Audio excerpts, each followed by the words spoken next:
வெண்பருத்தி நூலெடுத்து வாய் வெடிச்ச பூவெடுத்து நான் அணிஞ்சிட தொடுத்து வச்ச நடினமான மாலை இது.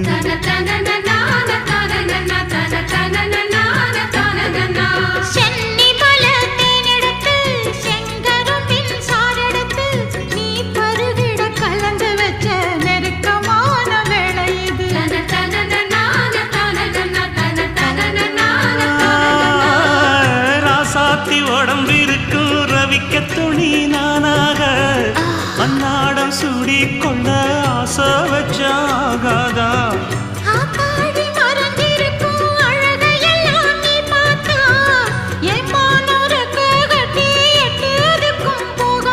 அடிச்சி சக்கரையே எட்டி நீயும் நிக்கிறியே நான் ஏங்கி ஏங்கி பார்க்கிற போறாங்க